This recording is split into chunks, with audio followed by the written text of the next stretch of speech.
We're moving into our second best of three of today. We've changed things up on the panel. You can see Lizard is joining us now, and it's time for us to get into NIGMA going up against Alliance. And it's a very different story for these two teams. NIGMA, they're down with only one win at the moment, and that was against OG Seed. And then Alliance, they're only at one loss. They're loving life right now, currently sat in first place. But you weren't here, Lizard, so I'm going to start on this topic for you, right? So last segment, right, Carl and T-Gov, they were first against each other, then they decided to come up into me. I got called a Chad at first. I'm like, okay, you just keep running that back because I play CS and commentate CS, yada, yada, yada. And then they ended up calling me a weeb. They can't seem to make their minds up. Yeah, exactly. I watch anime. Enemy? Enemy? Leave me alone. You're not a weeb. Oh, there we go. I see you.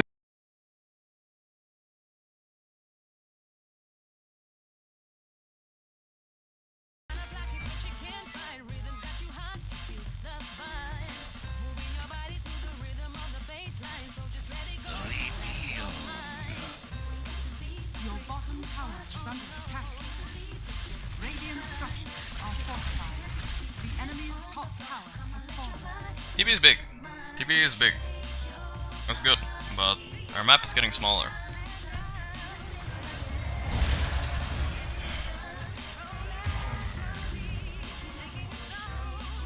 SF mid. They're all mid. Arena use it. Found a farm my fucking blink. It's done. It's over. Worded so perfectly. Yeah. Thank you. Would you say T-Gov looks like a weeb even though he isn't? I don't look like anything. I'm the most average man alive. I don't look like anything. I'm just a void. I just exist. No, Faceless void is T-Gov. You don't look like a weeb to me as well.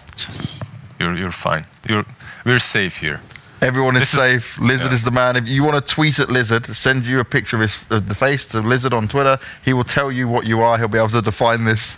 Also follow him while you're there. It's your new job, Lizard. Wow, that's a good promotion. Great promotion. Yeah. There you go. It's just a way for people to check. If they want to know if they're weeb or not, this man the can weeb tell. detector. Boom. We figured it all out here in the Pushka League.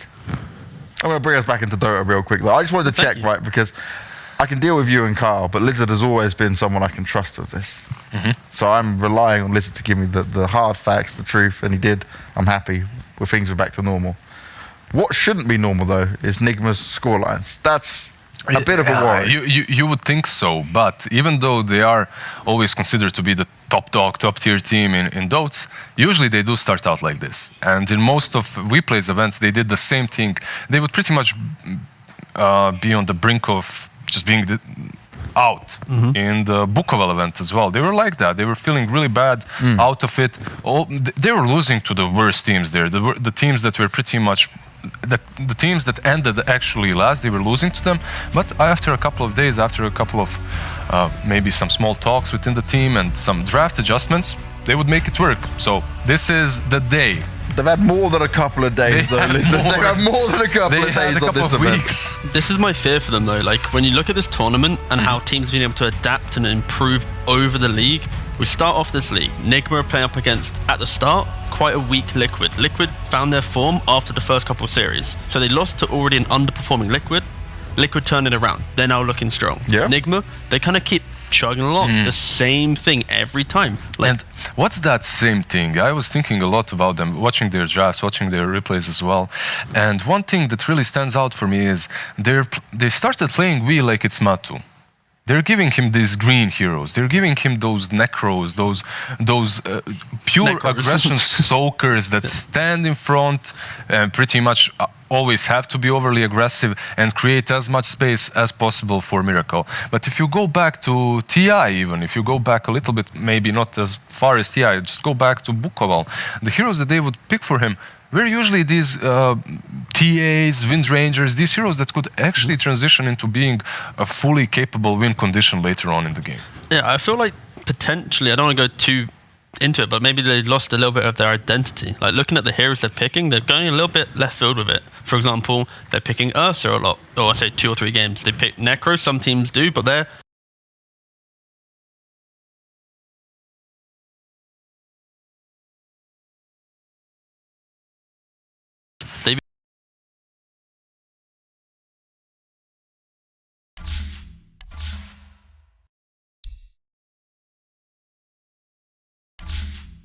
sacrificial lineup, which was Mind Control would maybe play like a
Five seconds remaining.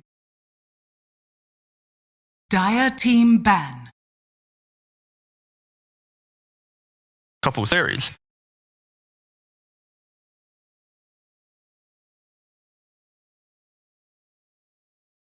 Minutes, yeah. and then they crush him. And then you've got the greediness of Weeha and Miracle. Your offlane has been killed 4 or 5 times, and NIGMA, they have no game. 10 seconds So I think right now that they just feel a little bit lost in their kind of identity on how they actually 5 can seconds control a remaining. game completely. And for Alliance, though, it's the stars of a line. They're doing incredibly well throughout the groups. They've only lost out to Secret. It was a 2-0. They've had a few series which have gone the full distance, right? But they've been able to prove themselves. They currently sit in first place, and well, they're looking to solidify it with a win here. It looks like everything's in their favor. For Alliance, I guess we were all kind of surprised by it, but we didn't really talk a lot about S4 at the beginning and how much he actually brings to this team. Man, this morning I was listening to the Russian interview with FNG, Okay. and I was actually very interested in his place in this team and what he does. So I wanted to, it's not long, it's like 5 minutes. And what he says is like, you know, I'm not doing anything at all in this team. And those were his literal words. Like, I'm just not doing anything. I just focus on creeps here and there. If I play Bane, I focus on having a couple of good ultis. All the work, all the preparation is pretty much done by Gustav, by S4. And he's the one that just leads the team. And like, a lot of praise has been given to S4, and in FNG's words, he's a tier 1 captain that pretty much any tier 1 team right now would like to have on the roster. High praise. I mean, I've heard this before as well. I never had an opportunity to play with S4, besides pubs, obviously. Yeah. I've heard this by multiple players that did, though, that he's one of those players that just can control the game completely from any position. So it's definitely working for them right now. Yeah, I think the best thing is when you say that is you have F4 who's at such a high level for his captaining, and then you have FNG who's kind of on the back burner, but you know that as a stand-in, as that position 5, you know he's going to be able to perform. He understands the game. So if in a rare case there was a wrong made, you'd expect there to be like that kind of fallback plan that maybe FNG can step up as well. And he's not 0-15. Usually when you see FNG in Gambit or some other CIS team, he's 0-15, 10 minutes, okay, not 10, but 25 minutes. That'd be really bad. And he has like 3k net worth running around with boots. And this team, so far, every time you see him, even on that Bane game, he has a couple of items. He's good. Why is that? Because he's completely able to focus on his game. And not a lot of position 5s can actually do that. And that makes a difference for them as well. So it sounds like Alliance have created an incredibly good system there to work around this fight. And if you're NIGMA right now, you're probably sat there thinking, if we haven't changed too much, we're shaking in our boots. Yeah, I think the concern for NIGMA, though, is like their previous drafts are very, very clunky, they were cooldown based. They didn't really have they had an understanding of they could maybe collapse at like a 20-minute mark and snowball, but it was very much still tied to big cooldowns or having to have good laning phase. You look at how Alliance is winning the games, what core heroes they have, Nature's Prophet, DP, Chen, Enchantress some games. Like, there's always a push potential. DK as well. Like, DK, that Prophet mid lane is like 100 for Alliance. Exactly. It's what they're doing constantly, and I wouldn't be surprised to see that DP in the first opening stage because you can flex it. It's something that he said as well. They asked him, can you play DP5? He's like, sure. If you pick it in the first stage and it turns out to be a bad DP game, I'll play it. Why not? And it fits them because the way Limp has performed so far on those DKs, DPs, it's outstanding. He really understands the meta and the heroes being played. Chen? But here you go. This is an FNG Chen. And I think right now, though, if we reset the physical performances and just look at draft what you're going to bring to the table, I think Alliance, it's that push potential, that ability to control the map is going to be a big factor against NIGMA. I think if NIGMA, they can adjust and then bring a new style that they haven't been able to show so far, they'll be able to match up against it. But if they don't change and they stick to their guns, I think from draft alone and the understanding, I think they're going to be at a potential disadvantage. And I have to lean on the fact that their players are mechanically very good. Look at this opening. That's what you said. Did we mention this DP maybe? Did we mention this pushing power coming from them? Now that they have picked that Prophet like this with the Chen, most likely it's still a flex, but it's flex for S4 and Limp, right? It doesn't really fit that position 5 any longer, but it's still pretty cool.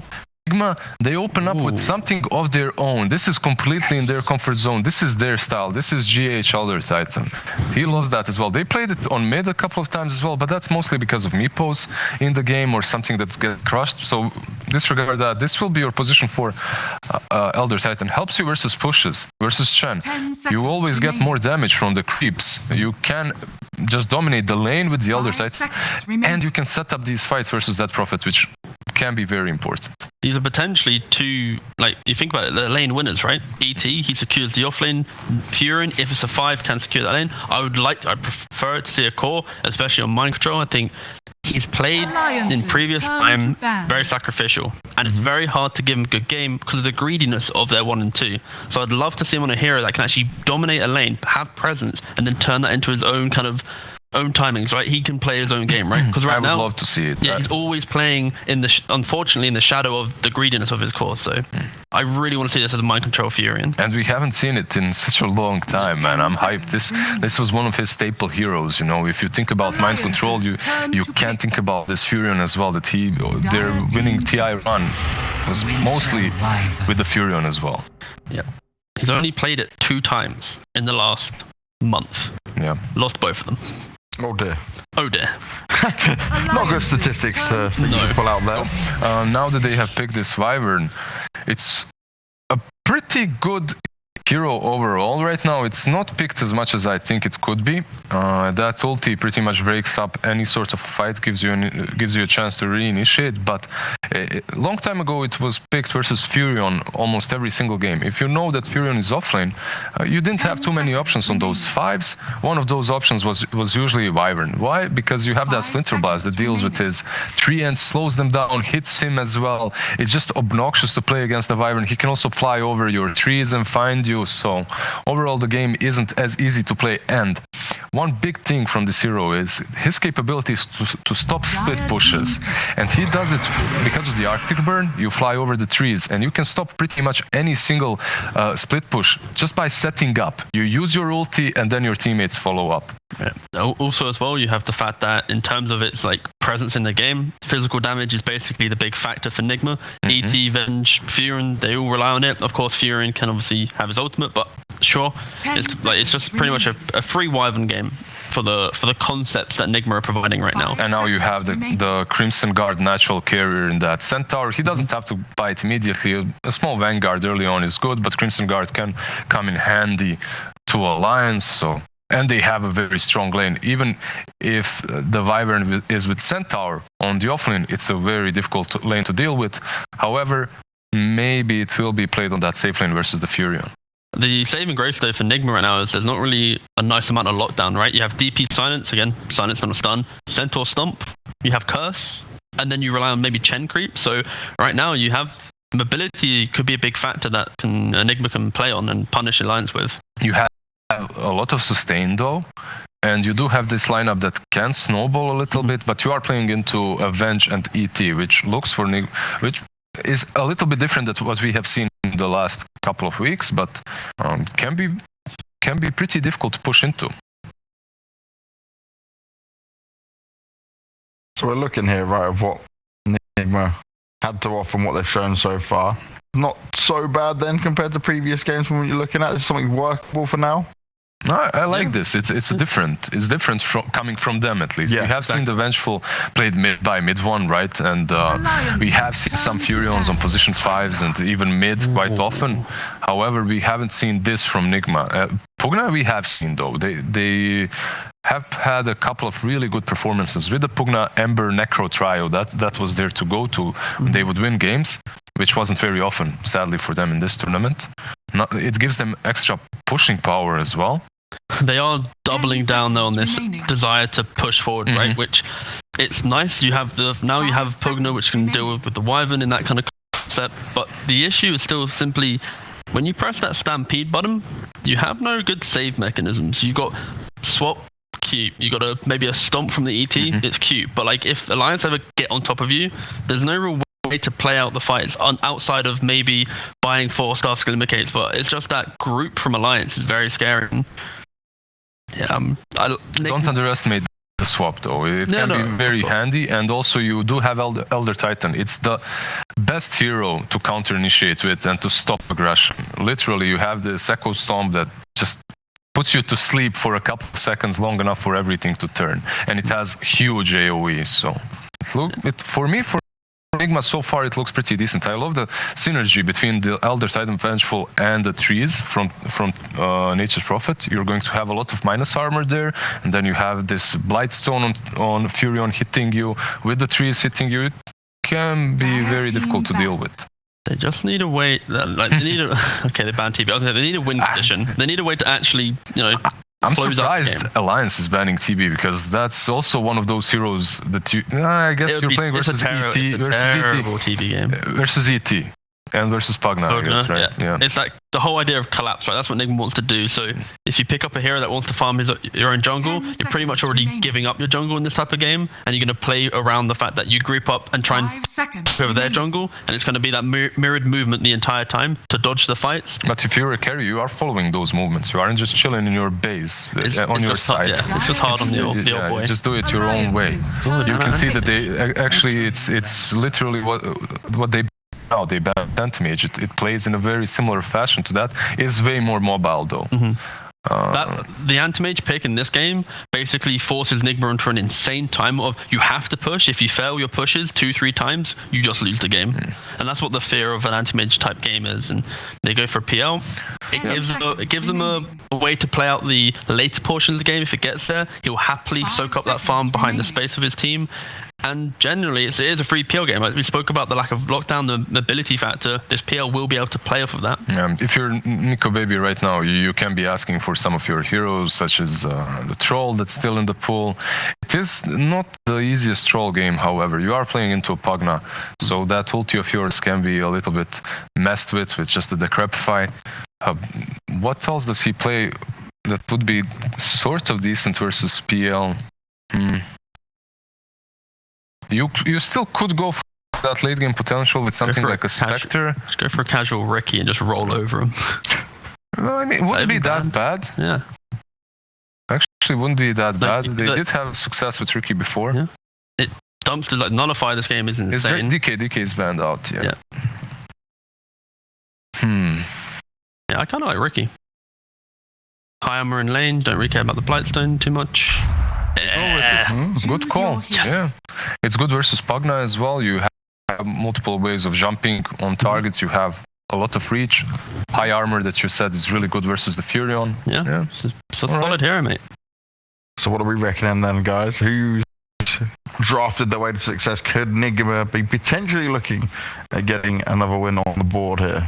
I like the adaptations that they've made from we wanted to see change, they've made change. So they've actually adjusted in a good way. Exactly. But this alliance draft is too alliance, it's too comfort, too nice, and I think they're just going to be able to take it away. They're just, not an alliance fanboy, but this draft is like, It's about time for NIGMA to take one. Well, let's go. Wait a second. Not even any reasoning. It's about time. It's about time. You can defeat NIGMA 10 times, but 11th time they will take the game. So let's go with that justification. For a more serious point, though, it's just I fear NIGMA defending a tower. They never really have someone to stand at the tower and go, "Don't hit me." And for Alliance, they thrive off being able to play off this aggression. That's true, but you do have Elder Titan. You do have Furion split pushing with Pugna. The amount of things that they have to invest into pushes are way lower than on the side of Alliance, in which you have that Prophet and her ulti. Yeah, you have Centaur and Chen. That's true, but Elder Titan is very capable of stalling those pushes. My thought for that is for Alliance, though, they play off of the Wyvern plays in the lane they push. The Chen stays bottom. If it's a real fight, you TP the Wyvern down. Centaur DP just play as 2 at the objective, and Ricky cuts behind. So I think Alliance have the mechanisms to deal with the cutesy plays that NIGMA can play to prolong the game, but it's just too simple just to barrier. But no, I agree with you. Right. I agree with his points as well. We all agree. We're one happy family. Humble panel. Oh, look at you guys. Aren't you cute? Thank you for your You're all done with it, but T-Dub's going for Alliance. Correct. And you're going for NIGMA Lizard off the... Just more than anything. I don't think that their draft is way weaker than Alliance's. Alliance obviously have proven to us that they can win versus any single team in this tournament, and they have had really great performances so far. I believe in the PL win condition. Okay, let's see if that PL is going to be the win condition. Let's get into the game. And I can already guess where one of our commentators is going to hedge his bets on this. So, Loader, take it away. You're right. I'm so totally biased. I can't believe it. I crack open the can of Monster before I start a game, and I just go, yeah, NIGMA. The whole. Oh wait, hang on. Alliance. I get confused. Loader, help me out. Get into the game. Yeah, I mean, I'm obviously a little bit biased, but I'm gonna do my best to, respect both sides. As long as you remain professional and call out when Dota is broken, then you remain true to yourself, Loader, and that's what really counts. Yeah. What do you think of the draft? Like the panel talking about the PL win versus what Alliance have to work with. How do you feel like both teams work on that timing to the win condition? Well, I think that I'm gonna give one of these boring answers that people usually do. I think that a lot of this is gonna come down to the laning phase.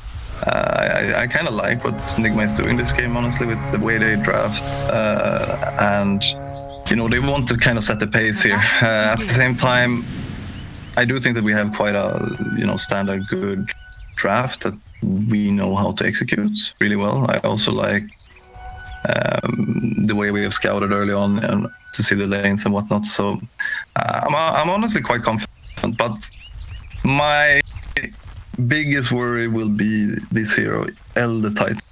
I have a little bit of PTSD from playing against him in the past professionally, but I also think GH is a monster with this hero. Yeah. So as long as he doesn't have a great game, it's going to be fine. And GH is definitely a beast. We actually get to see the lane settle down. So NIGMA are pushing their one position Miracle into the off lane. He'll get to play down there with a Vengeful Spirit against S4 safe lane with Hunt against Wyvern. Of course, that puts we in mid with Pugna versus Death Prophet, and up on the top lane, FNG already getting stapled down. His headdress will definitely come in handy against this Elder Titan just to shake it off and get back in again. They missed a level 25 Nature's Prophet mind control. It's always a pleasure to watch you play this hero. Yeah, and as you can notice here, I think we tried to dodge this Nature's Prophet.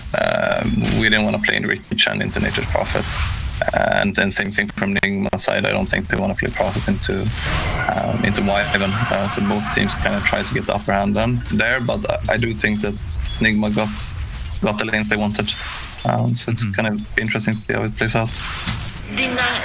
I give props to FNG actually standing against GH. Plus 62 damage, GH just walks at him like, nope, my treant that I stole from mind control will do my work for me. And then he even denies that as well. Yeah, it's about sending a message, you know? Yeah. Can't pull me out of this lane. I'll fight you even if it's stupid. Nah, it wasn't stupid. Limp buying a lot of extra consumables here in mid. Same should probably be happening for Weehar as well. He's trying to stay in range to blast down the wave in the tower. Limp's already got more coming out in the courier. Yeah, but it does look like Weehar will probably get his bottle straight away. If he doesn't miss a few CS in the next wave. Mm-hmm. If Limp could keep him from getting that ball from this wave, I think he would have a upper hand for sure. All about that timing for mid bottles, especially with the later rune spawning up. You can actually get these earlier items. Limp, yeah, you can see him exactly. She said, "Zone we are, get him back to the tier 1 tower, get him away from the bottle money." Yeah, but it's exactly what I meant. This is actually so. I mean, it's obviously, I would say, because he plays mid so much himself, so he knows this timing just as well as we are. Well, he's got the bottle and it's coming out for but Limp, fully salved up. We has to play the range game and almost miss out an entire wave. Yeah, and it's a whole minute until next rune as well. I think this might have been a bit greedy, honestly, from Weehar. But we'll see. Hey, we like to make some lanes work. So bottle's already arrived. So we can bottle up and just make sure it controls the next room. Maybe time for the supports to start rotating around the lanes too. Yeah, and as you can see, he drops all his, both his circle and his mantle in backpack while he bottles up to get that extra value. God, GH hits so hard once mind control connects on the target with the Blightstone.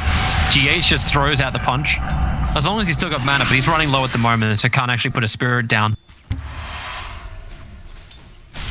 Yeah. I wonder how many of these CS are treants from Nico's side. I wasn't able to see it, but he's getting to farm quite freely up here. You know how he's getting zoned out at the moment? Radiant are scanning. Like, we're really hoping for the 4-minute rune to be up on top now, and he's going to be lucky. There's going to be an illusion rune. That's going to go his way, but the net... Impossible. Limp extra 2 salves, I think. Yeah, just stand in the lane to be aggressive. I was super confused for a while. One off is a good double hoof stomp from S4 too.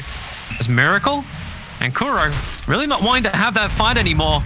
They still want to get the other rune. Maybe if there's another stun of marble in 2 seconds time. Okay, not even required.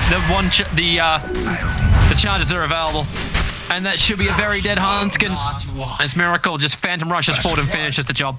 And that extra bottle charge went over to Weehar, who's now rotating down to the bottom lane, just to add insult to injury. S4 needs to get the hell out of here. No consumables available for him. And the courier needs to turn around too. Yeah, it does that exactly as the observer was planted by NIGMA. Long may you be remembered. Yeah, I think it is good rotation from We're gonna see what... I mean, it is the catapult wave. But the Observer and Sentry of Alliance even better. Yeah. Sees the movement, that's why Alliance are hiding back behind the tower. No, for sure. Oh, when Limp gets the rune. Yeah, this is extremely Dire's important. structures are fortified. S4's patience actually, it was holding back as far as it could, but Kuro eventually found S4's courier, so there goes his salve. Exorcism's being burnt in mid, GH is moving over, and Limp, he's going to try and haste rune battle this against Weeha. But with the arrival of Elder Titan, maybe he thinks twice about it. Dropping very low on life, and now even Prophet, he arrives! The Sprout is up, and Limp gets just out of range before the Nether Blast is able to connect. But a heavy commitment coming in from NIGMA to defend this tier 1 tower, while Ricky gets a top lane all to himself. Yeah, no, I think that was... I got a little bit worried, but being able to get out there extremely important. I think they're now wasting a little bit too much time. Top lane is a lane I think they could have had more control of. They're still going to be getting a lot out of it, right? Like, you used to be happy if you're Nico, baby. Diffuser blade timing shouldn't be slowed down too much. He is behind the PL in net worth by about 600, so maybe that's not as great. The Miracle did get the first blood on bottom lane. Yeah, no, I think you're right. He probably had to invest quite a lot of money into region on top lane as well. Getting harassed by tree and top. FNG can't escape from this one. The drain from Pugna, the tree into blocking in Chen, so FNG cannot move away from Weeha. Not a lot of Ricky can do about that. Dire's middle tower is under attack. Could only watch his friend die, sadly. And now you're going to bring in 2 big tower pushes. Pugna with a level 3 blast and an H's Prophet. Yeah, Tier 1 towers don't really stand a chance against this. They have the Wildkin. They do. And Ricky jumping forward. Sprout's already up. He'll jump out with the tricks of the trade over towards Weeha. S4 runs forward, able to get the hoof stomp out as well. But Decrypify is buying some time for now the drain to arrive. So Nika Baby has to back off, and Nature's Prophet trying to help out by bringing S4 low. And with the follow Sprout's not enough control. Weeha still ends up falling, and Nika Baby and S4 keep the pressure up. Plus 91 damage from the Centaur. Try and play just like Elder Titan. With all that bonus retaliate damage, they find themselves 2 kills and Alliance on the board. Yeah, a huge TP from S4 right there. I think they've been talking about not letting these tier 1s go against Prophet Pugna. So that's completely shutting down the NIGMA's game. Same time, I mean, Miracle is free farming on bottom lane. Just not sure if he is... Oh, he's gonna have help. Mind Control arrives. He's got Sprout available just to get the extra vision so the Lancers can fly forward. Hanskin now gonna run out of his Arctic Burn. And with that kill, you can look towards the tower. You could also look towards S4. The missile will connect. The outpost was still capture Kuro waited as long as he possibly could, and the Sprout actually locks Miracle in with S4 inside the trees. And they use the Wrath of Nature to finish the job, so S4 will fall. Dire's top tower is under attack. And your counter push on top is pretty mediocre with Nico Baby trying to force it with just the Ricky. Yeah, no, I agree. I mean, this is the problem, right? I mean, our tower push is mediocre if we don't invest. This is a nicer approach. Get the silence over on Pugna. He wants to cripify himself, but Limp perfectly holds the Crypt Swarm for that exact moment. But now the Chen is helping with the creeps on top, and we're probably gonna get the tower. MC? We are trading 2 tier 1s. MC just ran over. The Stampede's up. You look for your target in towards the mid lane. Kuro, a couple of 1 charges, brings him up a little bit higher. Splinter Blast gets the kill. GH actually denies the mid tower as well. Not exactly what Alliance were hoping for. Yeah, I saw that. That was for sure a little bit unfortunate, but I think we're happy with that trade. I was happy to see Nico rotate it as well. She dropped curse on GH.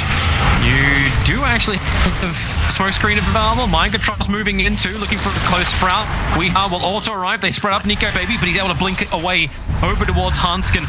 But that means now Hanskin is opened up. Smoke screen gets planted down, trying to buy a little bit of extra cover for the Winter Wife to get back, while Chen was pulled out the Ricky from that scenario. That's the safe side of the river.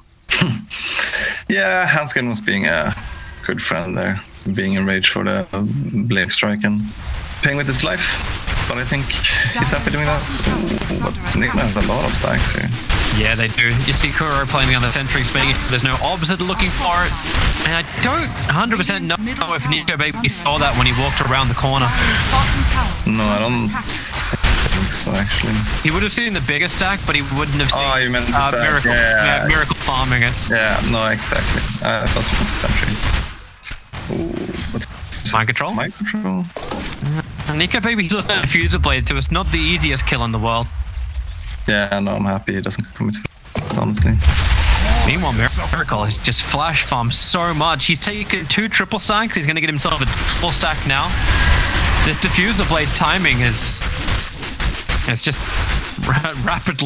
rapidly accelerated. Yeah, for sure. I think that Miracle is probably... I mean, obviously the strongest hero they have right now, but as I say, that diffusal timing is going to be extremely important.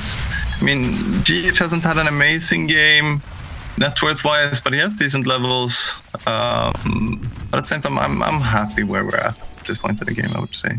Yeah, top 4 net worths. The Lions do own 3 of them. They're just missing that number 1 position so far. FNG, he's going to steal the outpost as well, because why not? You're under the cover of smoke, but hey, maybe this is why not. Yeah. That's a lot of heroes. Very, very quickly. You see the magical burst damage you get on a decrepified target, as long as the Wrath of Nature hits at the right time. Yeah, no, it's such a quick kill. I do think, I mean, I have no idea if he planned for this. I think that looked a little bit, risky to me. But at the same time, he scouted out the smoke. And there's a lot of heroes that rotate there, and we just lose a chance. So in a sense, I don't even think we're that about it. Smokes are just such an important resource in Dota 2. By watching a lot of pro games recently, something I've known it before. It's just so clear. With a high combat meta, which we feel like we're in, tribute, thanks OG. Everyone else is adopting it as well. Anything which gives you the advantage, you can take it. GH is having a good time on bottom lane. They're actually getting some space as this ET building into the Spirit Vessel. Might be very problematic later on. Stampede is out. They're looking for Weeha. Well behind the tier 1 tower. And Limp got the easy control to kill off Weeha. That's interesting. TP from Mind Control, however. He tried to jump in before the Death Prophet could deny up the mid tower, but he's a little too late. Now the Chen army is on the chase. Already used one of its nets. There goes the second one. Miracle's moving over. Kuro is here too, and they realize they're going to back out of this. There is no fight to be had. Yeah, we're gonna see. Yeah, they have the diffusal. Okay, that's why they smoked again. Yeah, I think that was so unfortunate. The target. Observer Ward sees enough. Winter Wyvern. You do a lot of damage quickly, and the magic missiles done from Kuro ensures you do not get that Winter's Curse out. And now the mana burning off S4. They keep their distance. He has got really a terrible mana pool as this center, especially when he's gone dry. But the silence on Miracle. The controllers go combining with a Smoke Screen. He can doppelganger and just out of range. And the Dawn from GH will help create just enough space for Miracle on 40 HP to get back. Nature's Prophet sticking with him as well, ready to sprout and control anyone who wants to jump forward. And Nico Baby is exactly that. Does it up. Magic Missile flies forward. He didn't get to the tricks in time, but now everyone from Alliance is rotated down to the bottom lane, ready to try and take their own fight. Stomp is out. Miracle's trying to create a couple of extra copies. S4 swap back underneath the tier 1 tower, where all that regeneration's up. And Miracle jumped on top of Nico. He finds him behind the tower in the trees and moves over to the next target. GH and Kuro trying to battle up, but Kuro's already gone down. GH is isolated, and actually they curse him against the wall. All right, you'll take it. He'll end up going down as well as the tier 1 tower. And NIGMA is time to retreat. Alliance have finally decided to fight, and they may take the triple ancient stack too. If they can catch out Pugner, which they do. Diffusal Blade Ricky here at the perfect time. And Weeha just can't get the distance. Limp will get himself a double kill, and that is the best fight that Alliance could have asked for at 15 minutes.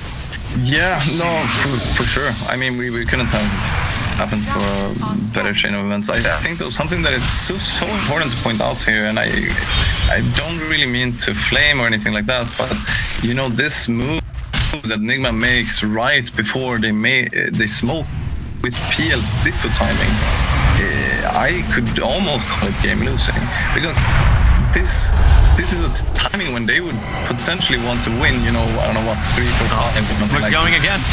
Let's see how Nico Baby goes. The Chen army is keeping a lot of NIGMA back. They've already lost Kuro. As S4 runs through the middle of the engagement, it's a great route. Mind Control caught out inside of his own Sprout, and now Pugna becomes the next target.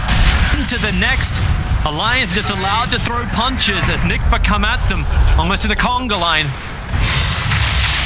Yeah, no, it's looking really great for Alliance, and I would be surprised if this isn't in the bag at this point. To continue what I was saying before, I think that this was NIGMA's timing to fight with PL at that point. They could get that lead that they really needed, and to more than anything stop our timings. But when we dies right before the smoke, that's one thing. Potentially you can wait for that, for him to respawn or whatever. Maybe the smoke will last for long enough. But then when Mind Control TPs in and dies as well, the whole timing is screwed. And you see that they go for this deep kill in our jungle. They catch a Winter Wyvern, but then they end up paying for it in a sense by taking a fight they don't really want to take. And yeah, by that they lose control of the game. So I think that if they are just more patient, or a little bit more on point, this game could look completely different. Well, there is one thing that will give them that extra breathing room, and maybe then they can be patient with the lanes, and that's S4 a little bit too far up in the mid lane by himself and surrounded by 5 heroes of NIGMA. They brought everybody they possibly could to that fight. How does the timing still work for Alliance? Like this early game, okay, it looks really good when they get back-to-back fights like this. Not great for NIGMA, but the PL win condition was something Lizard was highlighting. Do Alliance have enough to deal with that? Yeah, I think that yes. Yeah, I would say we do, honestly. Nico Baby is going for Battle Fury, which I don't even think is one of the main reasons you can deal with PL, but I do think with Winter Wyvern, with Death Prophet Silence, I think that especially, PL hates going BKB. If you see him, you force him to use his Manta style in some way, you follow up with Silence, Siphon, I do think that, honestly, we have the tools for it. As long as we itemize correctly, I think that, if this game goes on very far to go BKB. Kuro's going to break the smoke. GH's Spirit with trying to look for a second to walk over almost the entire army and then go into a stomp. Maybe Kuro gets enough space to get out of here. He's clumsy net held in position and cannot move away in time. Tower is under attack. I love this item, by the way, clumsy net. I think it's a little bit broken, but I like it. It's the kind of thing you like to see. He's just being creative while this is going on. Like, that bottom tier 2 tower is copying level 4 blast, got Mind Control hitting into it. Also, to note, the Mind Control is actually going for this Orchid style build over on Nature's Prophet. Under attack. Oh, the tower. Stampede's up. They're looking for Weeha. They know he's in the trees. He just wants to blast. One more attack. He's on 22 HP. Can he actually reach it? He's inside the smoke screen. He's trying to get the attack down, but that's going to miss. Oh, well, that's painful. Winter Wyvern lets the curse out in the top lane. Mind Control keeps his distance, but at the same time, Miracle. Luckily, the curse will wear off in time, and Kuro is able to survive. But the bottom tower, it is denied up by S4.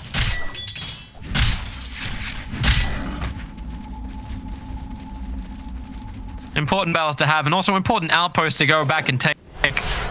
Just going to flag that one as well, as we are now 20 seconds away from the 20-minute mark. And both outposts are under the control of NIGMA. Yeah, I was going to point out that. S4 walked past it. Yeah. No, it's a lot of things going on in Dota nowadays, You have to, especially when you're a captain. But I gotta keep control of my couriers. Yeah, no. You've done the captain as the core role. Like, yeah. Is it that defying with your mind? Yes. It's... You need to have a team that helps you find a balance, I think. Where you can call for certain points of the game, but especially when you have bad games, it's really hard to call the timings correctly because you're behind on what you're supposed to have, and then you might call things that is the right for your team but not right for you, and yeah, all these things. But if you can balance it, I think it works for sure. But you need someone to rely on. Maybe a support that knows how you're thinking and will kind of take over when it's needed. I definitely No, that's a fake GH. He's using Philosopher's Stone to get himself to the end of his Spirit Vessel. Yeah. And Mind Control's just doing Nature's Prophet things. Alliance of all teams should know very, very well just how hard this split push is going to be, especially once you've lost your tier 1 and your tier 2 tower on bot lane. It's so far away from the Roche pit. I don't know how Alliance really kind of want to go in there. Yeah, no, I think this kind of screwed with our timings a little bit. I mean, especially giving up double outposts. Right, I wasn't 100% sure if we secured the top one in time. No, you didn't. Yeah. Okay. North South supposed to catch up already, but it was too late. Everything was already given. So Roshan's going to start. Alliance go in. If Limp can stop getting bashed, maybe he'll let off his exorcism. No, but exactly. I think that the Roche was the main reason why we probably missed all of these things. We wanted to stay in control there. Actually, Greaves and Crimson Guard already. The ET Spirit's coming in. This is why this hero is paying the ass around Roshan. They can stomp and delay, but Alliance back up. In fact, they smoked looking for their own fight. Meanwhile, Mind Control keeps the pressure on bottom lane. No one's replying to this, so he knows he's okay. He can TP back in 6 seconds time. Radiant's Break through Roshan again, but here comes the ET Spirit. Connecting all the heroes. Stand in the middle of the pit if you want to keep going. Make sure he gets the sleep out of Nico Baby and just continuously delay. Wyvern's been forced to come back. He can actually, he can be dragged back up again. Actually, no, he can't. Chen doesn't have. Yeah, this He'll have to TP to the tower. All right, now Limp lets the exorcism go. But it's in time though. Stops in from Roshan. It's a good dodge from Nico Baby. So Roshan will go the way of Nico Baby. And you lose what? 1/5 of the damage, 1/5 of the life on the tier 3 tower bottom. Yeah, no, I honestly think we played this out quite well. Like, they saved the DP exorcism for as long as they could. You obviously don't want to use it too early, so you end up being in a weird situation in Roche. If you don't kill it fast enough, you're gonna have to take a fight without all your tools and all these things. But it feels like it's allowing NIGMA to do exactly what you said they needed to do. It's like just slow down the pace and be patient. Like Mind Control got a lot of farm on bottom. He's now 3rd highest net worth on the field. Phantom Lance is at number 2. Ricky, after this Diffuser Blade Battle Fury pickup, it's kind of just been farming objectives. Meanwhile, DP and Centaur are falling behind in their own net worth. Of course, you've got your Blink and Crimson. You got a lot of good items to work with. Bottom lane, this will be a huge catch out of Miracle. He's got Manta Style available. He's got Burn of all the mana of S4. They're actually focusing on Nature's Prophet. Hanscom putting that fresh Orchid of his to work. FNG's here too, and VS time for a swap. Going to get Miracle out of there. But the silence, perfect from Limp, meant there was no extra support to arrive from both Pugna or the Vengeful Spirit, and Pugna now becomes the next target. Limp just fuels up his farm. S4, okay, you have to commit the, no Stomp available, so have to commit the curse to make sure we cannot TP your way to safety. And there's 2 huge core kills to go the way of Alliance, and they want more. 2 blink strikes forward, Kura defusal up, can't get away to the safety of the tier 2 tower. Done that one for free.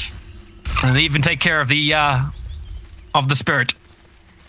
yeah, no, it's a great chain of events. I mean, they've been able to kill Hansken a little bit like that a few times this game. Maybe they thought that we're gonna be able to do the same thing again. That's nice under a tier 3 tower. GH. Yeah. Elder Titan doesn't have that high movement speed. I didn't even see. Straight under the tier 3, just ran up, had the observer ward, so we knew no one else was nearby, and just went for it. Radiant's courier has been Mind Control using his own observer ward to find Nico Baby's courier. Ooh. Yeah, Nico is not gonna like that. That's gonna make it a little harder to finish up. Well, he'll like this. Goes right on top of Kura, or does he? Get up, another 3-man silence. Limp always in the neighborhood, and Nico able to use him to blink strike away to safety. Yeah, and especially, I didn't mention that earlier, but I mean Smokescreen plus Death for the Silence. It's extremely annoying to play against in team fights. It's kind of funny watching this mango tree being used as a Tinker Ward. I don't know if you've seen this. I believe it belongs to NIGMA because the other mango tree is near one of the bounty runes in the Radiant jungle. So it's supposed to be NIGMA's Tinker permanent ward. It's actually not that bad. I'm gonna steal it from my pubs. It's a little bit hard to get some of the mangoes, but Right. Does it really matter at the end of the day? yeah, no, I agree. I mean, at least it's good they fixed these things, right, with Mango Tree, when you could like put a Mango Tree to 0 chance, which you could have never stream into the pit for like. I still want Roshan's wall to be fixed so Mars can work with him. Oh, Yeah. that could have been a little nasty. Kuro was looking for a swap. They get the sleep out again. You can just swap him straight back in again. The splitter is on the way too. Pugna, they just decrepify him, blast him down. At least you triggered the stampede at the very end, but doesn't achieve much more than that. Yeah, no, I was hoping for a miracle. Oh, that's good from mind control. Good sense to actually see where FNG's army is. Catches out both the Satyr and the Troll on the bottom. Yup. Been doing a lot of split push pressure. He's for sure keeping a lot of pressure up. I think that's good. It's always nice to see that it's legit to play with Dota again. I mean, mind control was honestly, everyone knows is a great prophet. But it was always like from day one when Bulldog was nerding it, mind control kind of nerded it as well. And at this Smoke point, gank is on. They found Chen. It's a huge piece of Alliance's team fight. The Hand of God as well as the Greaves now being removed. At least for 40 seconds. And a team that has, they're the ones who have the Aegis Immortal on Nico Baby. Feels like they're always the ones losing out in the fight. And now Nico Baby coming underneath the sentry ward, jumps forward, going up to GH. He'll have to turn his attention over towards Pugna. GH needs something to help him out, and they've actually caught Nico Baby for a moment, but the silence goes 2 ways. Magic Missile is there, and S4, Sun comes. Able to catch out 2 heroes now with a second life. Nico Baby will put it to use. The Curse, Miracle in the bottom rib. He really should be the priority target. They have the silence, he breaks free with the Manta. Now Doppelganger up as well. Which one's the real Miracle? He runs to the right, but he can't get away fast enough. Core Miracle will drop, and the Aegis break does reap rewards for Alliance. yeah, extremely manly play by Nico there, going up, making use of the Aegis, knowing his team was following up. I was a little bit worried at first, seeing how split up we were, but then I noticed Limp had his BKB ready, and we could execute that fight pretty much however we wanted. They really, NIGMA, clean up the creep wave so quickly. S4, that's a good aggressive blink forward. Spirit Vessels, because they can over onto S4. And the Stampede running around on top of Weehar. He doesn't have enough life to survive. It's a quick buyback coming in. As Mind Control now wants to go ham. S4 goes down to Kuro, but it's Limp. Spirit Sapling up everything he's got. He's run out of his exorcism, doesn't have the extra life to survive, and Decrepify makes it impossible to walk away in time. So the tier 3 tower remains alive. Yeah, that was a little bit overconfident for sure from S4, I think. I didn't even see where was Nico. Farming? I think. Yeah, but I don't know. It looked like kind of they were getting out. Some miscommunication probably going on there. And when you turn around and say, "Yo, guys, like, where were you? I believed in you. You did not believe in me." Yeah. It's one of those situations. This is going to be another one of those 10-minute timers where, again, Alliance don't control either of the outposts. We see what happens in the next 30 seconds. But with the push happening on bottom, Mind Control's always keeping Alliance away from that bottom outpost. Yeah, a little bit sloppy or overconfident from our side. Maybe they secure the top one now to make it okay. You got Ricky and Wyvern on the way. Nico going. Okay, GH is right next to it. All he's got to do is put down the Spirit and get a stomp off. The interruption's going to be enough, and yep, now they're out of time. Even if you bring the extra heroes over, you can't reset that. Okay, S4 wants to. 1 second. Oh, we did it. Oh my god. Yeah, he did it. You did. It came a second too late. What? No, did it? Oh god. Sorry. Outburst controlled by the Dive, 550 experience each. I don't see anything for the Radiant. It's actually quite rough. And now the new items start to arrive. That's a nice item. You got both the Mind Breaker over on the Phantom Lancer, and a Titan Slither has also been dropped too. Yeah, you can also see the Paladin Sword for Death Prophet. Yep. I think that's quite a nice one. Actually, okay. He's getting Titan's Sliver. Yeah, I can see it. Okay, but he is switching to the BKB. I do think this is honestly the right play right Bottom now. line. Kuro's looking for the swap. The stun. Anything. Start with a wave of terror into the Spirit. Prophet's TPing over. Weehar in the trees. S4 just wants to run away from this one. Limp's now going to come in. He's going to burn pretty heavily underneath that nether wall, which is perfectly trapped inside the trees. Micro's BKB looks to kill off Hunskin. Hunskin at least gets the curse off. Sakura dropping down quickly, but he's not dead yet. Weehar gave him the extra life now at the end and turns his new target. But Limp just forever with these answers makes life so damn difficult. At least S4 is still being chased and not like. He'll get the stun off, working to kill off Weehar. But the rest of the team now has to fight Miracle. He's the win condition for NIGMA, and he's looking for his own fight. S4 being pinked in the tree lines. FNG waiting inside the Sprout. GH just controls him with the Spirit Vessel, now finishes the job with Kuro. Actually getting the last hit, even in death he can find that one. But S4, this is ballsy. He's not even using his blink. He's waiting with Nico, baby, for a potential chance. At the bottom, GH will now walk in and S4 quick blink out. Mind control can sprout, but it all comes too late. You can hit with the Orca, but you won't get anything else off. Is under attack. Yeah, no, that was exactly the fight NIGMA needed, honestly. Use Doppelganger as well as Manta. Oh, this feels like a good chance now to go onto Nico, baby. Diffuser blade out, smoke screen as well. GH quickly into the stomp.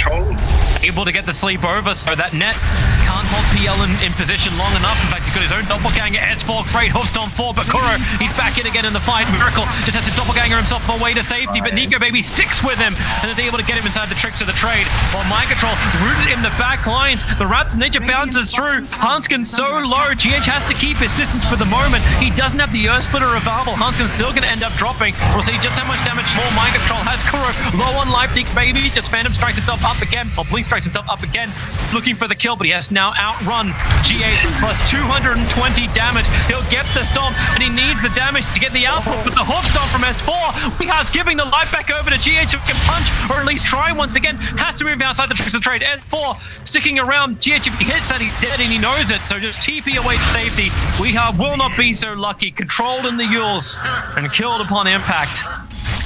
Yeah, fuck this. Radiant's top tower is under Nico attack. not being scared at the slightest. Why would he's 12-0-8 on a Ricky. Maybe once he's got the BKB, he'll feel a little stronger. Yeah, I'm wondering if he's... this kind of didn't Nico know. Yeah, he had a really good run there, so I see him swapping the BKB to Abyssal instead. Feeling that he has the room to probably play this game out and get a later BKB, not having to rely on 5 seconds. They're going for Roshan. That's scouted out already by NIGMA, both the Tricked as well as the Spirit from GH. But hey, what do you do if you mind control? TP to bottom lane, push out every single side lane you possibly can. Nico, baby, says, fine, I'll go and kill your Elder Titan. Does that work for you, Kuro? He's holding the swap just in case. Yep, there it goes. Tricks of the trade, and well, that's just the sacrifice of the captain. And tired. As long as he can keep his illusion alive, maybe he's still a good part of this. Yeah, no, that's true. I mean, it doesn't really give us a free Roshan. What a rune for Limp. That's a free Roshan. Arcane rune for a Death Prophet. You couldn't have asked for anything better. That's a free Roshan. But is he gonna use it? The question. No, they're gonna take the face push. Looks like it's not required. NIGMA is too far away. GH, the ET Spirit just can't get anywhere in time. So Alliance have Aegis and Cheese this time around. What becomes the primary objective? You're being split push out. Can Alliance just barrel down mid and push? I think so. I mean, I guess the play would be to make sure you're pushing out mid and bottom lane, since you just have one tower on top, tier 2. But I mean, as long as we have mid and bottom pushed out, I think we can pretty much go with a base push. I mean, especially with this Arcane rune, if we can get to their base or take a fight with it, it looks quite hard for NIGMA, honestly. Same time, I mean, they have an incredible outpush. They can just destroy our waves without a problem from far off range. So gonna have to wait and see if they can delay things. What's Miracle going for? Yeah, he's also going for Abyssal. And it feels good to at least get that control against Ricky, because at the moment, Ricky, if they don't know, I don't know if they've got enough lockdown for him. You're doing that against the Titan Slither. Yeah, no, and I agree. The thing is, right, I think his item build is correct. But it's also very hard for him to take fights without BKB. I mean, I understand he knows this himself. He's thinking about it, and he's deciding that, hey, I need damage over this BKB, because I think that these silences are really screwing with his fight when we focus him. Yep. Thinking Alliance also need to start killing a couple more neutrals. It's been a while since the tier 3 items have opened up, and still only 3 or 4 has been filled in. Yeah, it's also probably FNG, running around and being like, yeah, but I need that creep piece. So we're not getting anything. Not sure where they're pausing. Guess Did we have we have a go? We have a G translation to go.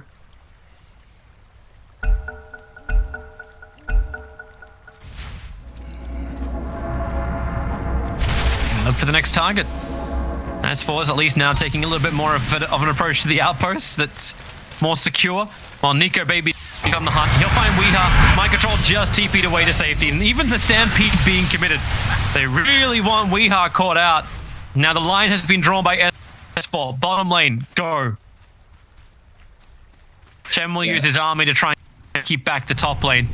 But they've got Aegis and Cheese and a base to break. Yeah, we is having a rough game for sure. I mean, at the same time, he's trying to get these waves pushed out. It seems like My Control can't do it all by himself. No, do a pretty damn good job. Yeah. S4's moving up. Dash. Well, let the BKBs go. My Control just TPs out of the cover of his own sprout. Nico Baby didn't actually cut the right tree. And now, well, Kuro will land a stun. No, the last thing he lands for 48 seconds. Dire's bottom tower is under attack. Yeah, he's also just leaving his illusion there. Okay, can we take it over? You can kill it. Ah, that's bad. I remember for a while you could take over. Wasn't it? It was Ench, I think, that could, right. But Chen that couldn't. Ah, okay, that's how it works. That could do illusions. I don't know if it was the VS like illusion though. No, that would have been very OP. Oh, that was in the beginning, right? The one with skills. Okay. Do you remember it when they had it? Yeah, it was so stupid. I remember that. I remember Doom could consume the Wolf of Lycan and take the Shadow ability. That was pretty cool. What? Yeah, I did. Yeah, that was good fun. Vengeful Spirit swapping in S4. Man, they're really quick on the silence, just exploding him down. And another swap is over with the Abyssal Blade stun. Death Prophet. He actually consumes the cheese. Liverpool gets some of full life back, but look how quickly they just remove it once again. Under the tower, the cold embrace from Huntskin, creating so much extra space. Kuro will go down again, but hey, we're using this by now. Another quick blast out. Nico Baby trying to stay on top of Miracle, just meta style, and try and get out into the fight. Now the sleep is on Nico Baby and FNG. There's no quick follow-up. They just dust up nicely, and they're trying to kill off Ken, remove any kind of extra heal he's got, but the curse is great onto Mind Control. But to Crepify, Weeha, he stops all the damage coming into Mind Control, so they can continue the fight forward. Charging in Miracle, he's got a gem on him. He's trying to keep tabs on Nico Baby, who has no more mana, nowhere to go. Stomped up by G8. Is there Abyssal Blade? Yeah, the charges off cooldown. They'll break the trees. Another dusting, just in case gem isn't enough. And hey, use the Mango tree as well. It's the perfect vision. They get the silence from Winter Wyverns. There's no extra control. And the jump forward. The Mango tree does its work. Wyvern will end up dropping. And Death Prophet, no way to regenerate. Spirit Vesseled up. At least you can play from the other side of the tree line. Nico Baby doing everything he can to help him out. The Finch Fuel set for up and running. Nico Baby still trying to outrun himself away. Finally, you're going to see the Death Prophet die. And the Aegis Immortal, it's cracked on the Ricky. Everyone's coming over. Miracle, Abyssal Blade done. He needed something, but Nico Baby, he just dodged that with a meta style and then blinks away to safety. The EG Spirit is staying with them, but now it's FNG who came up here to help, who gets blinked on by Weeha. And not enough for the drain. The Stampede triggered by S4 to give just enough distance for Alliance to retreat back out. Ooh, yeah. That's, I don't even know if it can go any worse than that. I guess for I would ask you to try, Loda. No, I think S4 is a little bit too excited jumping in there. I I do think, though, either way, it's for sure a questionable play. On top of that, he does have the gem on him, so losing that to NIGMA in a fight makes it extremely hard for Ricky to play out that fight. They're going to lose both the outposts again as well. You've got mind control just bouncing around the map. He's not even 25 yet. Yeah, but he already took the bottom outpost. Maybe they find something here in mid. Nico Baby. Kuro is right next to him. Nico Baby gets to jump forward. Weeha initiated on Kuro, trying to get in range for the swap. And he's able to actually swap out Nico Baby. I don't think that's exactly the target he wanted to pull out of that fight. And now up the hill, looking for the defense. Curse is out. And that's just an isolated Kuro. The PL Illusions walk forward. GH with the Storm trying to get his own TP away to safety. And he will be able to do exactly that. I mean, if we find a DD, we're just going to push off. You can find a DD. You just lost both the bounty runes from up on top. And look with GH's movement to get both the bounty runes on bottom, plus both the outposts. The 6k advantage that Alliance have got, like, they had 12,500 net worth, 15,000 in the experience advantage. They're holding it, but only just. Yeah. Now for sure, good to see that we can hold it. Can you do this by yourself? Is this the play? Is he gonna stop him from split pushing? Mind control. He has himself a Prince knife and an Orchid, and now he'll just keep you away to safety while S4 is silenced up. Yeah, I mean S4 is making this play so that mind control can't screw with them when they're going mid. I'm just not sure if we can go mid either way. New items to arrive. Minotaur Horn. And she just sent it all the way home. Doesn't look like he wants that. Yeah, we have quite a lot of gold on our heroes as well. It is a little bit off for us to go right now, I think. Ricky's still trying to finish up something that's rather expensive. Yeah, but you're like... Once you can finish the Nullifier. You're less than 1,000 gold away from BKB on... FG pulled him up. Mind control is going to BKB right now if he's going to survive. Caught inside the smoke screen. Gets the BKB off and will just TP away to safety, but no, you've got a stun available. Meanwhile, in the mid lane, Curse is out. Maybe Winter Wyvern can protect himself. No, he can't. There's enough magical damage from Weeha to finish the job. Kuro can't say the same thing, however, as S4 now out of mana, so Miracle just TP down from him, but the Yule Scepter Limp is able to get there in time with a follow-up stance. He can't doppelganger away to safety. It's Phantom Rush towards the range creep. The Grabber is buying a little bit more time, but once again with the smoke screen, the gem will be dropped thanks to perfect control on Miracle. Enigma have buybacks. They may have to commit them if they want to keep this mid lane up. Yeah, I mean, a huge part of that fact that Ricky had a DD Immortal, Limp and in the bottle earlier. Dire's structures are Buyback only from the VS. Dire's middle Now fortify up as well with no need to profit. Oh, that deep jump. Nico Baby, he just goes all the way in, then Mantis, and then blinks back out again to safety. But he at least gets the double buybacks from the course they want. Another quick blink away from the Ricky, just able to continuously dodge these magical pop burst damages that Weeha are searching for. And it's time to buy out Weeha. Inevitable. Get the A on disc completed. But you actually, he doesn't actually. He's got buyback available, so buyouts for the other three. Yeah, I'm a little bit confused by how everything here plays out, because I'm just not sure. Maybe NIGMA could not take the fight either way, but I think that when we ganked Weeha on top, I think they had a small opening to maybe potentially instantly buy back in with, the ganks might be on top. Oh, Stampy's coming out. You've already lost Kuro. A quick trick to the trade. Mind control's in a lot of problems. He's trying to get himself away to safety, but the BKB, now Weeha can give him some extra life as Mind Control tries to TP out, but once again another stun. Weeha is giving all the life he possibly can to keep MC up, but it won't work. Down for 2 minutes thanks to the buyback from previous. And to Grabify underneath the tower, now Nika Baby once again just breaks the attack by blink striking himself away to safety, and GH becomes a new target for Limp, diving almost to the fountain. NIGMA can use all their buybacks, but they may not have enough if this Phantom Lancer goes down. Weeha is back up and trying to fight.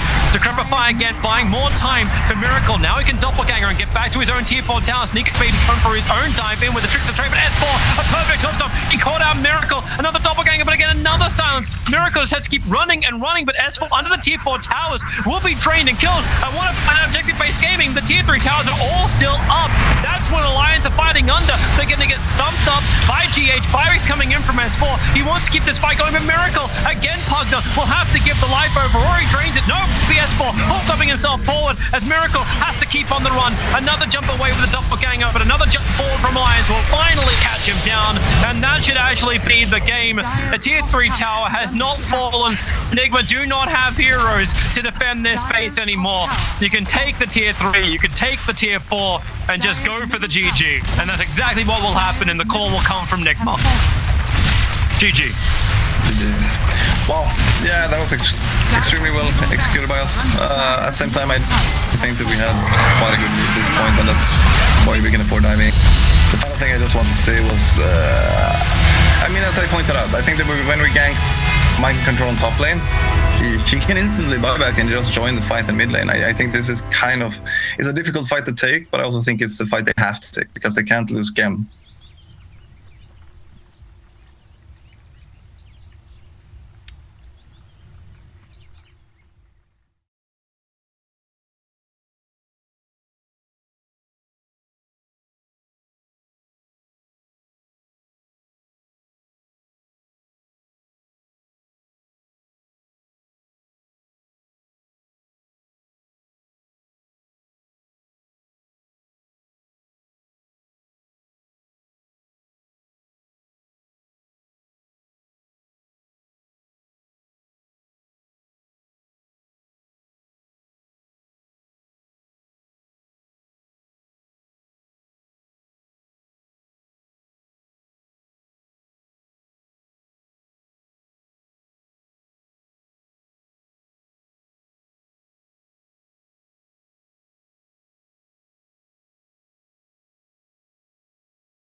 Another Toxin, just pretty solid to have. But overall, we don't see a lot of Vipers recently, and they go for I think they might want to ban Invoker on the side. Oh, I don't know if they have. I didn't see it as the screen went over. But thinking of like the classic Viper matchups, there was I can't remember what interview it was, but it's like, what hero do you think can actually lane against this? Like the aggression, and it's Invoker because you naturally have good HP regen. You go for Vessel, so you can play against him, and also you can always take away his mana, and he's kind of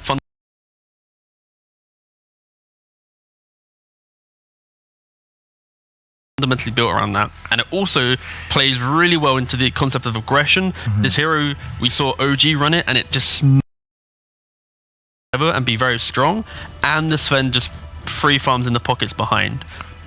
But I think Invoker, okay, they go for more. They go with the more stable it's a win counter. Condition now. Yeah, it's Timing. a win condition, more stable counter to the Sven as well. With that Skadi build, it can be very problematic. So are we seeing more positives once again here from NIGMA, or has this just turned it with the Morphling, guys? I kind of feel like I want to say I prefer NIGMAs, because it's still the question of how are you killing this Viper? You need an early Vessel, and they might not be able to close out the Sven too early on, because Sven's going to have a good lane, especially paired with the Ogre. And they have a lot of control now for that Phoenix as well. You have the Beast, you have the Nether Toxin, which is always around there, you have Ogre with the stun, Sven with the stun. It looks solid, but we do see two heroes that are not played at all. We see that Sven and we see that Viper. How well will they be able to fare if they manage to shut down this Bristleback early on? I think this game will be easy for NIGMA.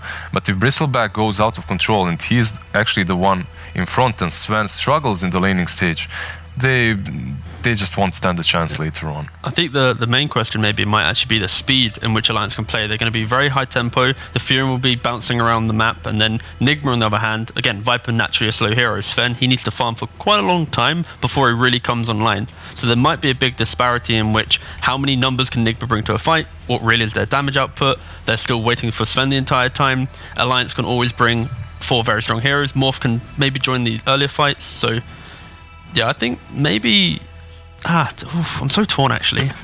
This is quite fun though, for the first time you actually seem torn on this. Kinda, because I feel, Lizard, say something so I can continue.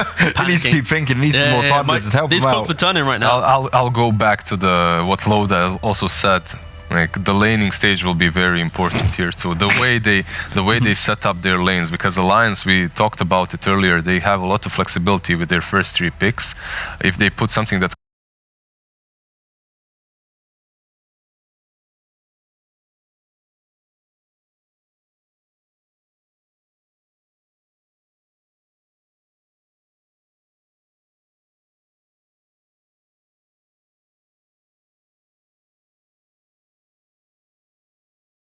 can punish Sven and Ogre in that laning stage, perhaps not the Furion on the offlane. What do you think? Perhaps the 5 FNG?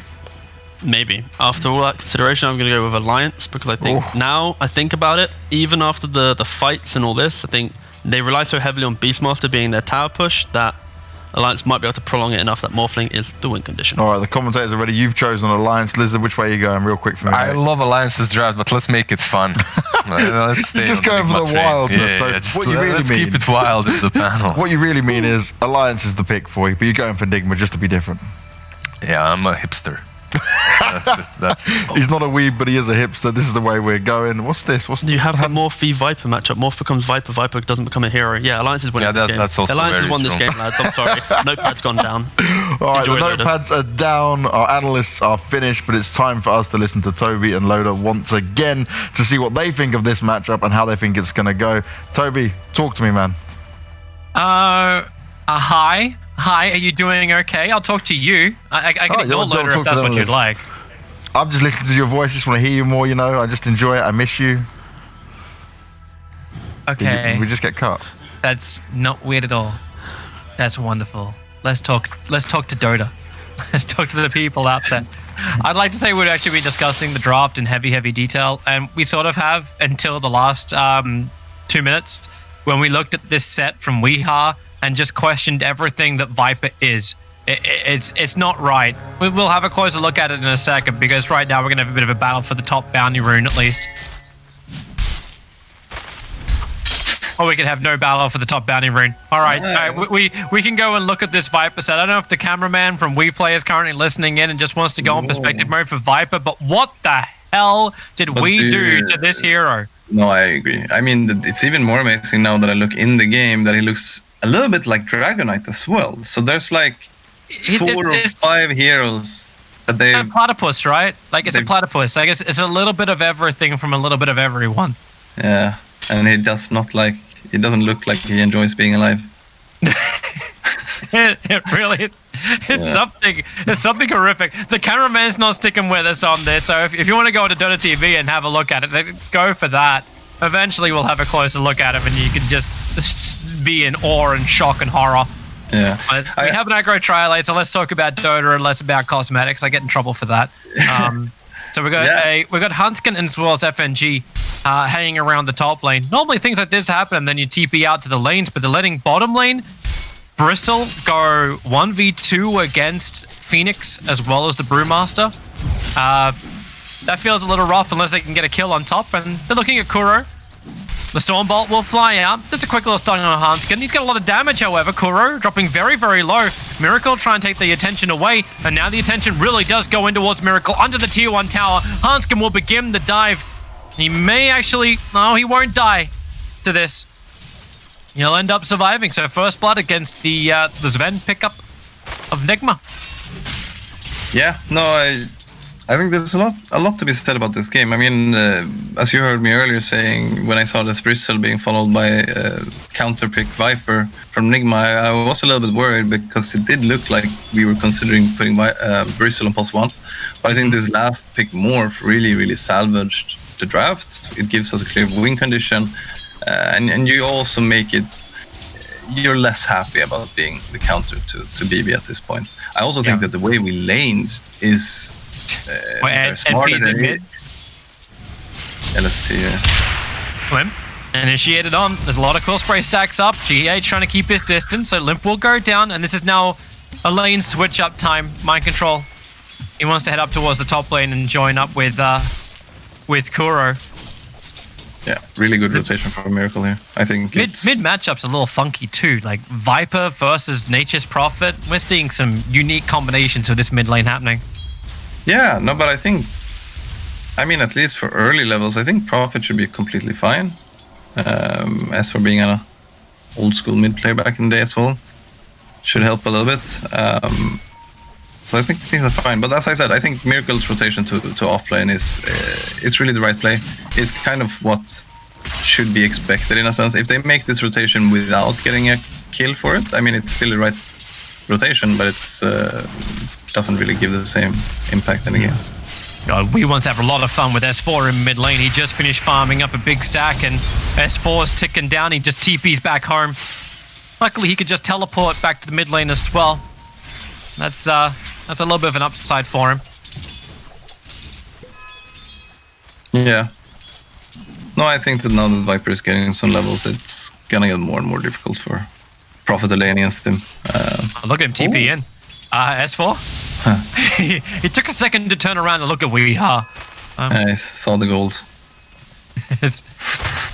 I guess I'll take money. Yeah. Micro Control's having a real rough time. He walked all the way up to top lane, and now it's like, I'm going to go jungle, or cut wave, or I'm going to do anything other than stay in this lane. While on bottom lane, NIGMA now have an aggressive tri-lane against Pango Bristle. That's not right. That's not right. It's a brother of Bristle. No, maybe they can kill off Hanskin. He's pretty low, keeping the sprites flying forward from GH. You go for an Icarus dive, gonna cop a tower hit while he does so. And Sven, too many stacks. They actually fought into Limp's Bristleback with two melee heroes who now have a very hard time escaping. Nico Baby's tipping him because, like, go for it, teammate. Go and find these kills under tower, kill off Kuro. Mind Control's lives gone from bad to worse as S4 and FNG managed to gank him inside their own jungle. I'm uncertain what NIGMA feel like they're going to get out of these lanes now, apart from mid. Yeah, it's for sure looking rough from the laning stage. I mean, this is kind of what I meant, right?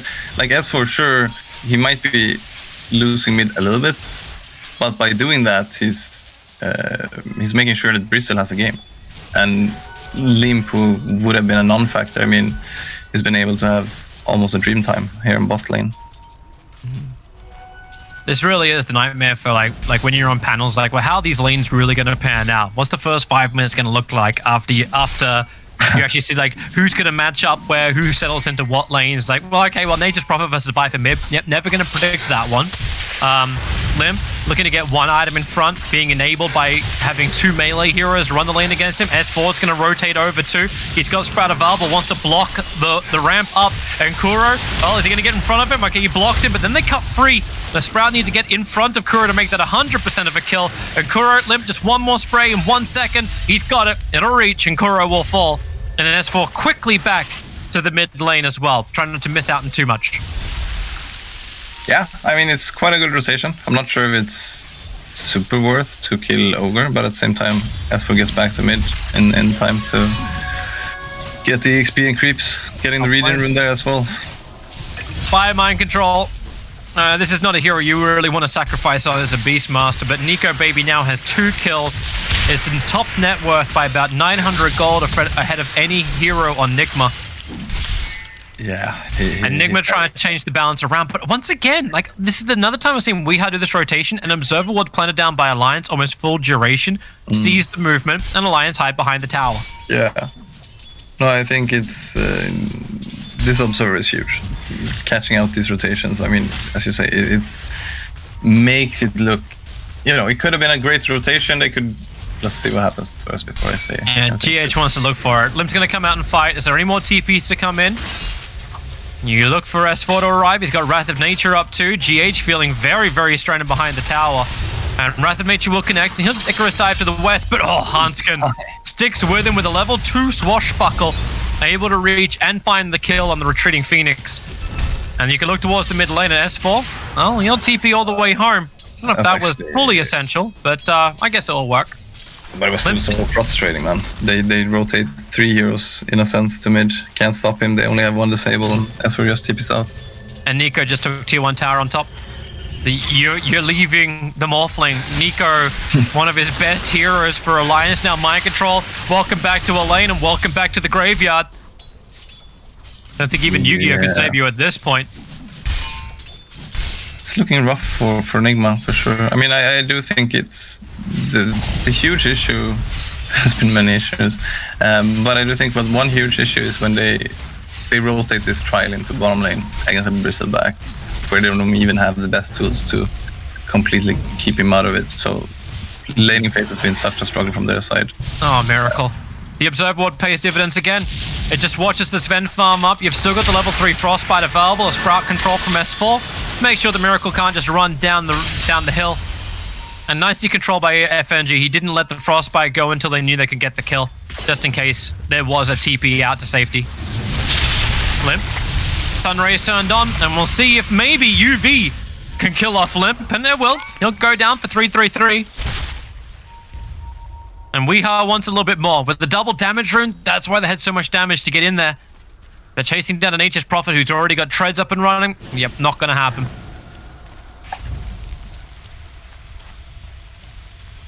Now there's 3 heroes from NIGMA just hovering around mid lane. Morphling uncontested on top. Stretching further on the lead. Beastmaster has less net worth than that of the Phoenix.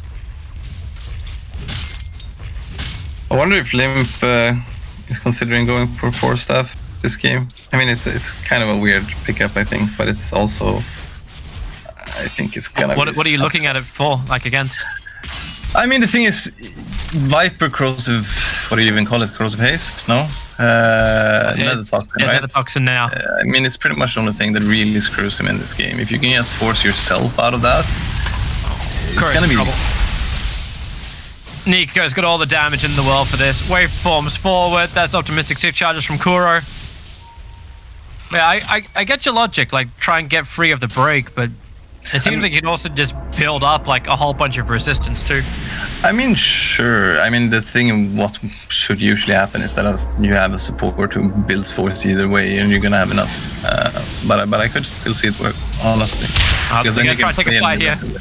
Miracle, they're going on a pretty damn hard target. It's Morphling. He'll waveform away. At least you're able to contest up the stack, but Wrath of Nature bounces through. They turn on the Sunray, and Nico Baby, he's looking for a quick pickup. S4, no way he gets out of this. Really? Yeah. Just TP and retreat. Alliance will claim the bounty runes on the bottom lane. A regeneration rune for Limp because, hey, why not? And S4 adds pressure to the tier 1 tower on bot while NIGMA try and work out why they're not so mobile or why they don't have as much farm as they would like. Yeah, and then Alliance are making it look easy. I really don't think it is, but they're executing this really well and they're not really leaving much room for mistakes. Hanskin's going deep. Wants to lock GH up against the wall, but of course this is a Phoenix. Gets bounced up the wall. Not a full flight bird, but it'll work. Kind of saved him. Chicken. It's like an emu. Emu. I barely know what that is. See, almost like... Oh yeah, those are the big scary ones, right? The attacked. The emu war. No! Is that true? No. Parts of it, yeah, but you're not scared of it. Like, come on. Oh really? No, I thought so. I thought it was it's a flightless bird. Come on, like, build a fence. Yeah, but an ostrich is flightless. If there was an army of ostriches, I would run for my life. An ostrich can get some level of elevation. An emu is equipped with wings like a pigeon. It's not gonna get a lot of height. All right. Guess I'll just have to wait for Corona to be over and go study the emu. Yeah, go to W Zoo. It's a beautiful safari zoo in Australia. You'll find everything you want there. NIGMA just want to find one kill, and they'll try and go over on the Morphling. They need a stun. They didn't really start with it, however. Now they'll get it off, but turn on the Sunray. It's like, let you burn a little bit harder if you want to turn the strength up. Nico Baby will be killed off, and Mind Control is the man to get the kill. Never fully sack Mind Control. Yeah, no, and very important kill for NIGMA right there. I think that if he would have survived, that would kind of have been a nail in the coffin mentally. But now them getting that kill, I think it shows that they can kill people if they just rotate enough. Nico a little bit out of position maybe, thinking he's unkillable.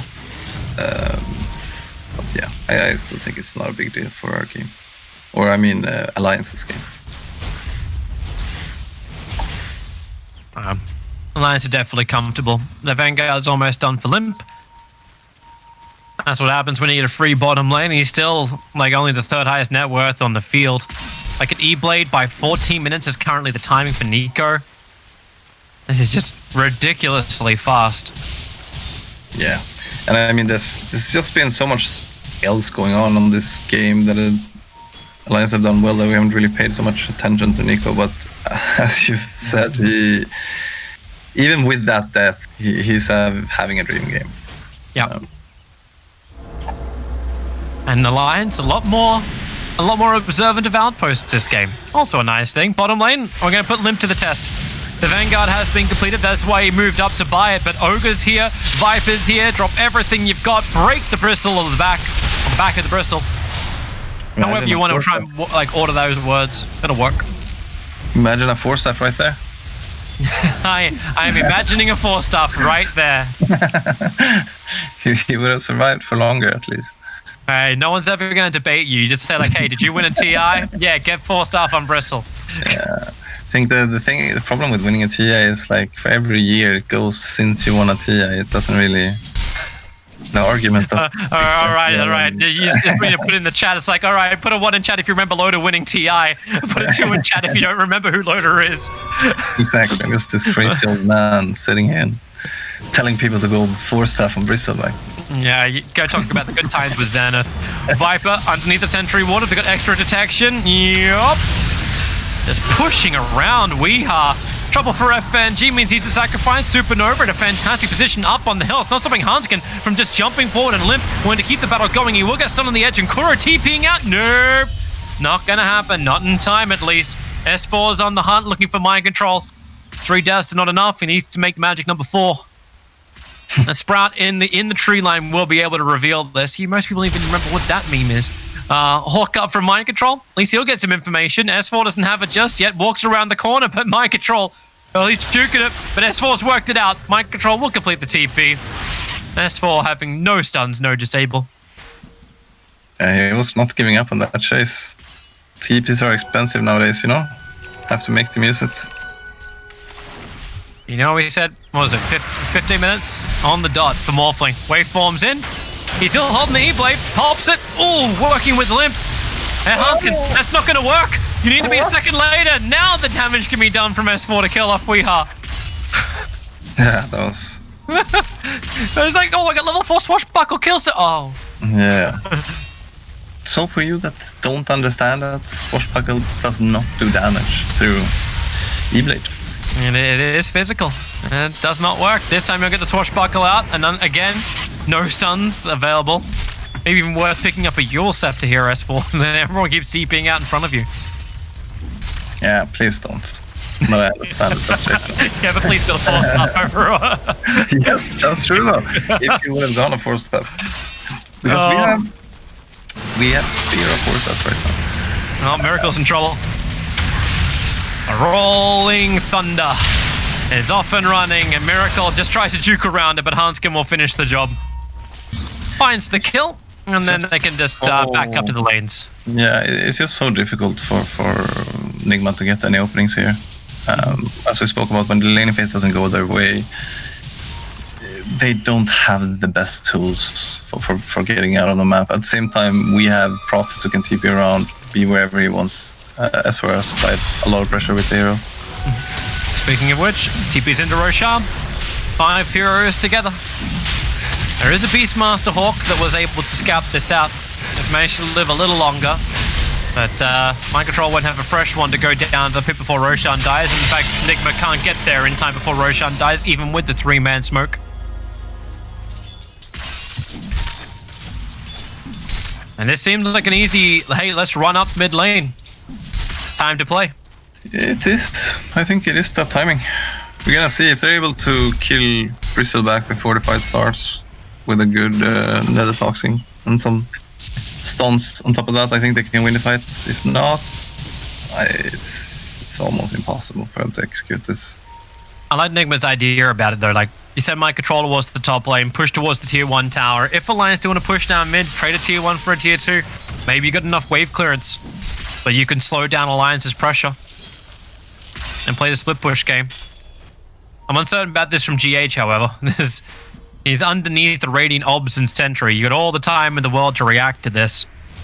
Yeah, I don't really... S4 jumps in, throws out the Orchid, but alright. That's an easy way to get free. Some really comfortable place. Hold on to a Tango, get rid of the fish, and this is why the battle happened.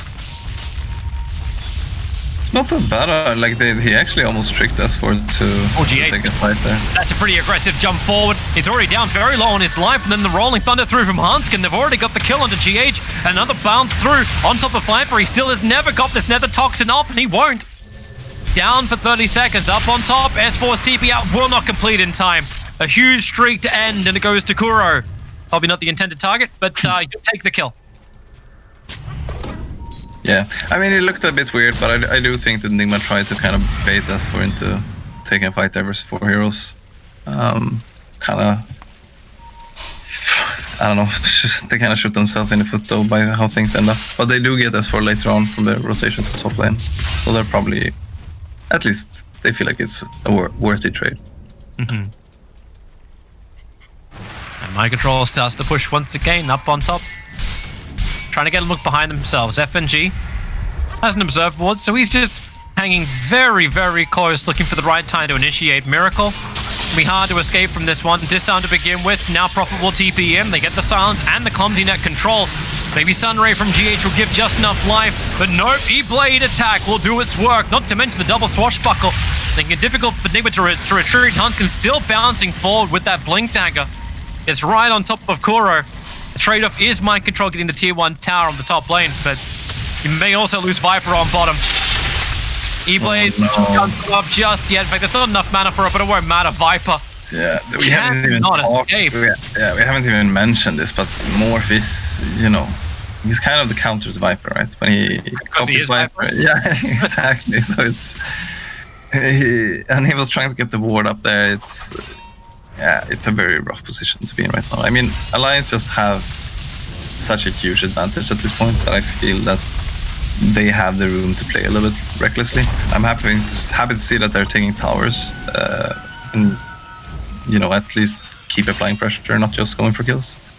But they're in a very good position, without a doubt. That was a nice timing from S4. He was denied in the last game, but this game he actually gets the outpost before NIGMA can do anything about it. Yeah. So no 20-minute bonus for NIGMA.